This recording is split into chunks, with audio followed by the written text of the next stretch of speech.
Bem-vindo ao Lição Descomplicada, e hoje eu farei uma reflexão sobre a história de Moisés e o chamado que Deus tem para nós. Bom, Moisés estava ali andando com as suas ovelhas e ele observou uma sarça que pegava fogo intensamente. Ele passou ali perto e escutou uma voz chamando. Ele chegou lá perto e Deus falou para ele que tinha um chamado para ele, que ele que seria o libertador do povo escolhido. Então Moisés fala: mas Senhor, como é que eles vão acreditar em mim?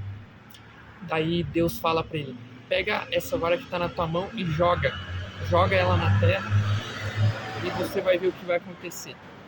No momento que ele jogou, a vara se transformou, em uma cobra, e ele ficou com medo, ficou fugindo. Daí o Senhor falou para ele: pega a cobra pela cauda.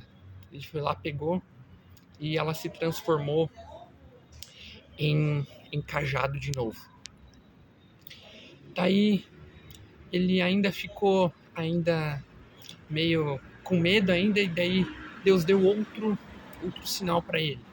Pediu para ele colocar a mão por dentro do manto. Moisés pegou a mão, colocou dentro do manto, e a mão dele ficou leprosa. Ele ficou apavorado. E daí o Senhor falou para ele novamente: coloca a mão dentro do manto de novo.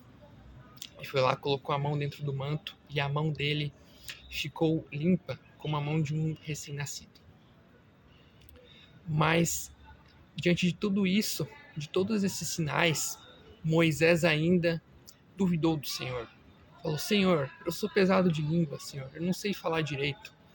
E daí Deus fica bravo com ele, porque ele mostrou tudo que ele precisava para ter confiança em Deus.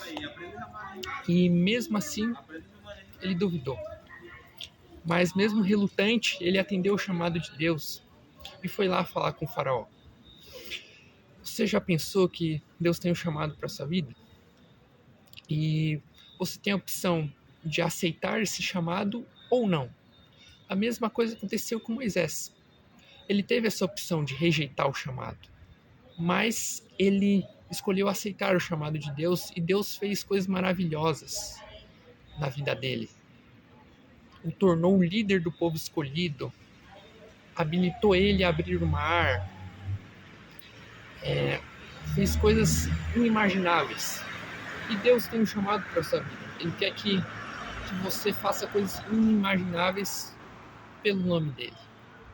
Então aceite o chamado para Deus e acredite nele, que ele fará planos incríveis na sua vida e na minha. Um abraço, tchau!